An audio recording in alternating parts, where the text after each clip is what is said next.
Hi, I'm Alexandra and I'm a food vlogger. I have my camera Nikon Z and I'm wondering if I can shoot a time-lapse directly in the camera instead of editing. So I reached out to Nikon Crew and they sent me one of their trainers. I have experimented a little bit with time-lapse, but post-production, so after I've filmed it. There is a setting in this camera called timelapse video that really allows you to basically set the camera up.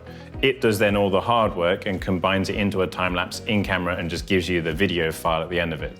So if you press your menu button and then go out to your photo shooting menu and then into time-lapse video. So in time-lapse video, you'll see the settings around the time-lapse, and each one of these settings will affect what the final time-lapse looks like. So the first one is interval. This is the length of time between each shot. Biggest important thing for you is probably going to be your resolution, and you've got an option that says frame size and frame rate. So we can choose to record our time-lapse in either 4K or full HD. We can choose the frame rate as well. Okay. But we're generally just going to record this in 4K at 25 frames per second. We're pretty much ready to go. All we need to do now is find our composition, and once we've got that, we focus it, and then we go back into the menu, we press start, and then you get to start making your stuff. That's it, yeah. Yeah.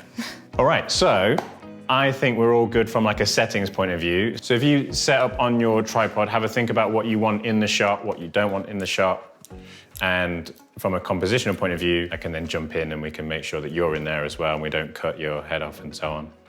So if I turn the screen on, you can see that as well. I'll just move that out of the way. And then if I just turn that back, make sure we're all okay, I can check. Okay, you all ready from your side? Sure, let's do it. Cool.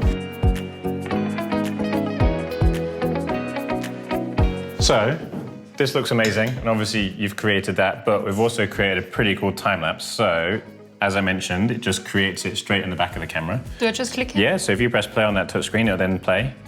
So this is the time-lapse of you. Wow. I really love the blur effect, like the motion blur effect when I move. Sure thing. So that was down to the slower shutter speed that we chose. And it's obviously showing you how long the time-lapse has lasted for, and obviously just showing you. And this is a file that you can just take off the card. You could post that to social media if you wanted to. You could add a little bit of editing in afterwards if you wanted to as well. But I think it works really well.